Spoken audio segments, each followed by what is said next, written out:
নমস্কার, অ্যাস্ট্রোইজডমে সবাইকে স্বাগতম। আজকের বিশেষ রাশিফল বিশ্লেষণে আমরা আলোচনা করব মীন রাশির জাতকদের জন্য মে মাসের দ্বিতীয় 15 দিন কেমন যাবে সব দিক থেকে। আপনার কর্মজীবন, ব্যবসা, শিক্ষা, পরিবার, প্রেম, অর্থ ও স্বাস্থ্য, এই 7টি গুরুত্বপূর্ণ ক্ষেত্র নিয়ে আসছি বিশদ বিশ্লেষণ ও বাস্তবসম্মত উপায়। এই মাসের শেষ ভাগে মীন রাশির জাতক জাতিকাদের জীবনে থাকবে কিছু মিশ্র প্রভাব, কিছু সুযোগ, আবার কিছু চ্যালেঞ্জ। চলুন শুরু করি আজকের এই জ্যোতিষ ভিত্তিক গভীর এবং বাস্তবধর্মী রাশিচক্র বিশ্লেষণ। প্রথমত, কর্মজীবন এবং চাকরি নিয়ে আমরা কথা বলতে চাই। তো দেখুন, কর্মজীবন এবং চাকরি বিশ্লেষণে মে মাসের দ্বিতীয় ভাগে মীন রাশির জাতকদের কিছুটা অস্থিরতা দেখা দিতে পারে। গ্রহের অবস্থান অনুযায়ী দেখা যাচ্ছে এই সময় আপনি কাজে আগ্রহ হারাতে পারেন বা কাজের প্রতি মানসিকভাবে অনিচ্ছা অনুভব করতে পারেন। কাজ শুরু করলেও শেষ না করার প্রবণতা বাড়তে পারে, যা আপনার উপরে ঊর্ধ্বতন কর্তৃপক্ষের আস্থা কমিয়ে দিতে পারে। অনেক জাতকদের ক্ষেত্রে গুরুত্বপূর্ণ সিদ্ধান্ত নেওয়ার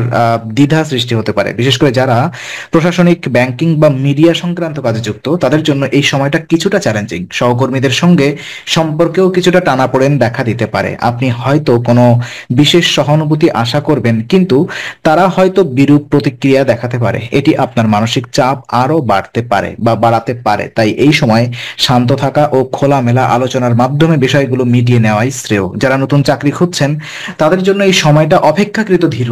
আপনি চেষ্টার পরও কাঙ্ক্ষিত ফল নাও পেতে পারেন। তবে মে মাসের শেষে কোনো পুরনো যোগাযোগ বা বন্ধুর সাহায্যে ইন্টারভিউ এর সুযোগ আসতে পারে। সরকারি চাকরি বা প্রতিযোগিতামূলক পরীক্ষার জন্য প্রস্তুতকারীদের উচিত প্রতিদিন রুটিন মেনে পড়াশোনা করা এবং বিভ্রান্তি থেকে দূরে থাকা। এই সময় একান্তে বসে নিজের লক্ষ্য ও পরিকল্পনা নতুনভাবে নির্ধারণ করলে আগামী মাসে ভালো ফল পাওয়া সম্ভব হবে। ধৈর্য, পরিশ্রম ও মনোযোগী এই সময় আপনার সেরা অস্ত্র। ব্যবসা সংক্রান্ত তথ্য যদি বিশ্লেষণ করি, দেখুন, মে মাসের দ্বিতীয় অর্ধ ব্যবসার ক্ষেত্রে মীন রাশির জাতক জাতিকাদের জন্য কিছুটা দুর্বল সময় হিসেবে দেখা যাচ্ছে। বিশেষ করে যারা ছোট বা মাঝারি ধরনের ব্যবসা করেন, তাদের জন্য এই সময় অনিশ্চয়তাপূর্ণ হতে পারে। ব্যবসা বাড়ানোর পরিকল্পনা থাকলেও চূড়ান্ত সিদ্ধান্ত নিতে আপনি দ্বিধায় পড়বেন। লাভ ক্ষতির হিসেব মেলাতে না পেরে অনেকে এই সময় নতুন বিনিয়োগ স্থগিত রাখতে চাইবেন, যা বাস্তব দৃষ্টিভঙ্গির পরিচায়ক। অধিকাংশ ক্ষেত্রে যেসব ব্যবসায়ী পূর্বে ভালো ফল পেয়েছেন, সেই পুরনো পার্টনার বা বিশ্বস্ত গ্রাহকদের উপরে নির্ভর করাই সঠিক সিদ্ধান্ত হবে। এই সময় নতুন অংশীদারের সঙ্গে যুক্ত হওয়া বা অপরিচিত কারোর সাথে বড় চুক্তি করা থেকে বিরত থাকাই বুদ্ধিমানের কাজ হবে। বিশেষ করে রিয়েল এস্টেট, নির্মাণ, রপ্তানি, আমদানি ও খাদ্য ব্যবসার সঙ্গে যুক্ত মীন রাশির জাতক জাতিকাদের সতর্ক থাকা দরকার। তাড়াহুড়া করে কোনো সিদ্ধান্ত নিলে আর্থিক ক্ষতির আশঙ্কা রয়েছে। ব্যবসায়ী নথিপত্র বা আইনি কাগজপত্র ভালোভাবে দেখে নেওয়া দরকার। এই সময় কারোর প্ররোচনায় এসে ঋণ নেওয়া বা বড় পরিমাণের অগ্রিম প্রদান করা ঝুঁকিপূর্ণ হতে পারে। যদি আপনি ব্যবসায়িক সফরের কথা ভাবেন, তবে তা কিছুটা পিছিয়ে দেওয়াই ভালো হবে। বিশেষ করে 22 থেকে 27 মে সময়কালের মধ্যে কোনো চুক্তি স্বাক্ষর না করাই শুভ। যে কোনো বড় পদক্ষেপ নেওয়ার আগে কাউকে বিশ্বাস না করে নিজের বিচার বুদ্ধি প্রয়োগ করা উচিত। সংক্ষিপ্তভাবে বললে, এই সময় ব্যবসায় স্থিতিশীলতা রক্ষা করাই আসল লক্ষ্য হওয়া উচিত, নতুন ঝুঁকি কখনোই নয়। শিক্ষা জীবন যদি আলোকপাত করতে চাই, দেখুন, মীন রাশির জাতক জাতিকাদের জন্য মে মাসের দ্বিতীয়ার্ধ শিক্ষার ক্ষেত্রে গড় ফলাফল বয়ে আনতে পারে, কিন্তু এই গড় ফলাফল যেন হতাশার কারণ না হয়ে ওঠে, কারণ এটিকে বদলে দেওয়া যায় আপনার পরিশ্রম ও অধ্যবসায়ের মাধ্যমে। এই সময়টিতে মনোযোগ ধরে রাখা কঠিন হতে পারে, বিশেষ করে যারা উচ্চশিক্ষা, প্রতিযোগিতামূলক পরীক্ষা বা কোনো স্পেশালাইজড কোর্সে নিযুক্ত আছেন। তাদের মধ্যে দ্বিধা ও অলসতার প্রবণতা বাড়তে পারে। রাহু এবং চন্দ্রের প্রভাব শিক্ষাক্ষেত্রে কিছুটা বিভ্রান্তি আনতে পারে। হঠাৎ কিছু বিষয় কঠিন মনে হতে পারে, কিংবা আগে সহজ লাগা বিষয়ের ওপরও মনোযোগ হারিয়ে ফেলতে পারেন। যারা অনলাইনে ক্লাস বা রিমোট স্টাডির উপরে নির্ভর করছেন, তাদের জন্য ঘরোয়া পরিবেশেও মনোসংযোগ ব্যাহত হতে পারে। এই সময়টিতে সবচেয়ে উপকারী হবে রুটিন তৈরি করে নিয়মিত অনুশীলন বা রিপিটেশন করা।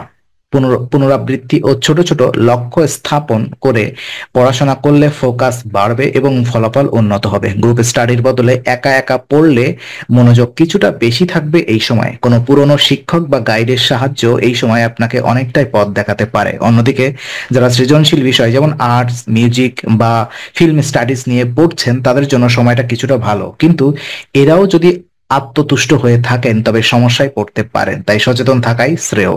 পরামর্শ এটাই দেওয়া হচ্ছে, প্রত্যেক দিন অথবা নির্দিষ্ট সময় ব্যয় করুন অনুশীলনে। ঘুম ও খাওয়া দাওয়া ঠিক রাখুন। শরীর ও মন দুটোই ফোকাসের জন্য গুরুত্বপূর্ণ। পরীক্ষার আগে বারবার লেখা প্র্যাকটিস করুন। পারিবারিক জীবন যদি আলোকপাত করি, তো মীন রাশির জাতকদের পারিবারিক জীবন মে মাসের দ্বিতীয়ার্ধে কিছুটা চ্যালেঞ্জিং হতে পারে। এই সময় পারিবারিক পরিবেশে অশান্তির ছায়া দেখা দিতে পারে। বিশেষ করে পরিবারের কোনো এক সদস্যের বক্তব্য বা আচরণ অন্য কারোর আত্মসম্মানে আঘাত করবে, যার ফলে বাকবিতণ্ডা বা দূরত্ব সৃষ্টি হবে। চতুর্থ ভাবের উপর শনির দৃষ্টি এবং একই সঙ্গে রাহুর ছায়া প্রভাব পারিবারিক সম্পর্ককে দ্বিধা, অবিশ্বাস ও ভুল বোঝাবুঝির কারণ হয়ে দাঁড়াতে পারে। বিশেষ করে বাবা মা অথবা ভাই বোনদের সঙ্গে মতপার্থক্য বাড়তে পারে। অনেক সময় আপনার বলা কথাও কেউ অন্যভাবে নিয়ে ভুল বুঝে ফেলতে পারে। এই সময় আপনাকে বিশেষভাবে ধৈর্যশীল হতে হবে। অপ্রয়োজনীয় মন্তব্য, কটূক্তি বা অভিমানের জায়গা থেকে বেরিয়ে আসতে হবে। পরিবারের সদস্যদের প্রতি সহানুভূতিশীল এবং বুঝদার আচরণ করলে সমস্যার অনেকটাই সমাধান হবে। বিশেষ করে যারা যৌথ পরিবারে বসবাস করছেন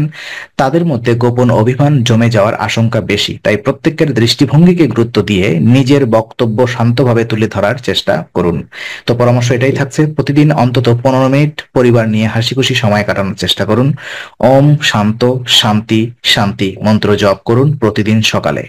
পারিবারিক দায়িত্বে কেউ দুর্বল হলে তা নিয়ে দোষারোপ না করে সাহায্যের মনোভাব রাখুন। প্রেম এবং সম্পর্ক নিয়ে যদি আলোকপাত করি, তো মীন রাশির জাতক জাতিকাদের প্রেম জীবনে মে মাসের দ্বিতীয়ার্ধে জটিলতার মুখে পড়তে পারেন। বিশেষ করে তৃতীয় ব্যক্তির অনুপ্রবেশ বা প্রাক্তন সম্পর্কের কোনো অবশিষ্ট স্মৃতি সম্পর্কের স্থিতি নষ্ট করতে পারে। এতে করে পারস্পরিক বিশ্বাসের জায়গায় ফাটল দেখা দিতে পারে এবং তুচ্ছ বিষয়ে ঝগড়া হতে পারে। এই সময় অনেক মীন রাশির জাতক তাদের পার্টনারের আচরণে হঠাৎ পরিবর্তন অনুভব করতে পারেন, যা সন্দেহের সৃষ্টি করতে পারে। আবার কিছু জাতকের নিজস্ব মানসিক বিভ্রান্তিও প্রেমের সম্পর্কে অস্থিরতা এনে দিতে পারে। মনে রাখতে হবে, এই সময় ভুল বোঝাবুঝি বাড়বে, কিন্তু তা থেকে বাঁচার উপায় হলো স্পষ্ট এবং নম্র যোগাযোগ। দাম্পত্য সম্পর্কের পারস্পরিক তর্ক বিতর্ক বৃদ্ধি পেতে পারে। সন্তানের ভবিষ্যৎ, আর্থিক দায়িত্ব কিংবা পারিবারিক হস্তক্ষেপ এই সময় সম্পর্ককে উত্তপ্ত করতে পারে। দোষারোপ নয়, বোঝানোর মনোভাব রাখুন। প্রেমে যদি সন্দেহের জায়গা থাকে তবে কথা বলেই তা দূর করুন। পার্টনারের প্রতি বিশ্বাস ও শ্রদ্ধা বজায় রাখার জন্য ওম শ্রী রামায় নম জপ করুন। একসঙ্গে সময় কাটান, একসঙ্গে কিছু ভালো অভিজ্ঞতা তৈরি করুন। এটাই জোড়াকে কাছাকাছি আনে। অর্থ এবং আয় ব্যয় হিসাব যদি করি আমরা, দেখুন অর্থনৈতিক দিক থেকে মীন রাশির জাতকদের জন্য মে মাসের দ্বিতীয়ার্ধ একটি মাঝারি সময় হতে চলেছে। লাভ ঘরের অধিপতি শনি যখন প্রথম ঘরে নিজের রাশিতে অবস্থান করছেন, তখন এটি একদিকে পরিশ্রমের প্রয়োজনীয়তা বোঝায়, অন্যদিকে সেই পরিশ্রমের তুলনায় আংশিক ফলাফল পাওয়ার ইঙ্গিত দেয়। এই সময় কোনো বড় মুনাফার আশা করলে হতাশ হতে পারেন, তবে ধীরে ধীরে যে অর্থ আসবে তা স্থায়ী ও কাজে লাগার মতো হবে। বিশেষ করে যারা কোনো নির্দিষ্ট লক্ষ্য পূরণে সঞ্চয় করছেন তাদের এই সময় হিসেব করে খরচ করাই শ্রেয়। অপ্রত্যাশিত খরচ যেমন মেরামত, চিকিৎসা এবং পারিবারিক অনুষ্ঠান হঠাৎ বেড়ে যেতে পারে, তাই খরচের আগে বাজেট করে চলা উচিত। যারা বিদেশে টাকা পাঠাচ্ছেন বা রেমিটেন্সে যুক্ত তাদের জন্য সময়টি কিছুটা চাপপূর্ণ হতে পারে। তো পরামর্শ এটাই থাকছে, অহেতুক লোভ বা উচ্চাকাঙ্ক্ষা থেকে বিরত থাকুন। প্রতিদিন সকালে ওম অথবা ওম শ্রী মহালক্ষাই নম জপ করুন। ছোটখাটো খরচের তালিকা লিখে রাখুন। একাধিক উৎস থেকে আয় করার পরিকল্পনা থাকলে একটু ধীরে এগোনোই ভালো। স্বাস্থ্য সম্পর্কিত ব্যবস্থা যদি আমরা আলোকপাত করি, মীন রাশির জাতকদের জন্য মে মাসের শেষ 15 দিন স্বাস্থ্য দিক থেকে গড়পড়তা যাবে। যদিও কোনো বড় রোগ বা দুর্ঘটনার সম্ভাবনা নেই, তবুও হঠাৎ করে আবহাওয়ার কারণে শরীরে দুর্বলতা, মাথা ব্যথা বা চোখে সংবেদনশীলতা দেখা দিতে পারে। বিশেষ করে যারা দীর্ঘক্ষণ মোবাইল বা কম্পিউটারের সামনে কাজ করেন তাদের চোখে জ্বালা পোড়া ও মাথা ঘোরা জাতীয় সমস্যার সম্মুখীন হতে পারে। অন্যদিকে যারা হাঁপানি, অ্যালার্জি বা ত্বকের সমস্যার আগেই ভুগছেন তাদের সতর্ক থাকা জরুরি। পুষ্টিহীনতা, দেরিতে খাওয়া দাওয়া এবং ঘুমের অনিয়ম এই সময় শরীরকে আরো দুর্বল করে তুলতে পারে, তাই একটি নির্দিষ্ট রুটিন অনুসরণ করা উচিত। পরামর্শ এটাই থাকছে, দিনে অন্তত 7 ঘন্টা ঘুম নিশ্চিত করুন। 8 ঘন্টা হলে যেটা আরো ভালো, সাইন্টিফিক 8 ঘন্টাই প্রেফার করা হয়। তো সকালবেলা হালকা যোগ ব্যায়াম এবং প্রাণায়াম অভ্যাস করুন। বেশি করে জল পান করুন এবং ভাজাভুজি এড়িয়ে চলুন। ওম নমো নারায়ণায় জপ করুন প্রতিদিন রাতে। বিশেষ কিছু উপায় আমি আপনাদেরকে বলতে চাই। এই মাসে নানা দিক থেকে চ্যালেঞ্জের মুখে পড়লেও কিছু সহজ এবং কার্যকর জ্যোতিষীয় উপায় মীন রাশির জাতকদের মানসিক স্থিরতা ও পারিবারিক স্থিতি বজায় রাখতে সহায়ক হতে পারে। বিশেষ করে যখন কর্মক্ষেত্র, পরিবার এবং সম্পর্কের টানাপোড়েনে আপনার মনোবলকে ক্ষুণ্ণ করতে পারে, তখন নিয়মিত কিছু উপায় মানসিক ভারসাম্য ফেরাতে সাহায্য করবে। যেমন নিম গাছে জল অর্পণ করুন। এটি আপনার জীবনের নেতিবাচক শক্তিকে প্রশমিত করে এবং মানসিক দ্বিধা দূর করে। শুকনো নারিকেল মন্দিরে অর্পণ করুন। এটি কর্ম ও আর্থিক স্থিতিকে সহায়তা করে।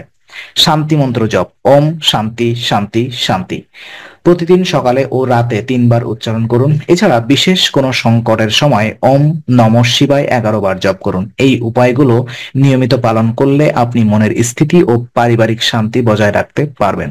তো আজকে আলোচনা আমরা এখানেই ইতি করছি। আমরা আশা করি এটি আপনার মনে নতুন কিছু আলোর সঞ্চার করেছে। যদি ভিডিওটি আপনার ভালো লেগে থাকে তবে লাইক দিতে ভুলবেন না। আপনার মতামত জানাতে কমেন্ট করুন এবং প্রিয়জনদের সঙ্গে শেয়ার করে তাদের জীবনেও আলোর বার্তা পৌঁছে দিন। আর অবশ্যই আমাদের চ্যানেলটি সাবস্ক্রাইব করুন, কারণ এখানে আমরা প্রতি মুহূর্তে নতুন আলো ও জ্ঞানের কথা নিয়ে আসি। আবার দেখা হবে, ততক্ষণ ভালো থাকুন, শান্তিতে থাকুন। নমস্কার।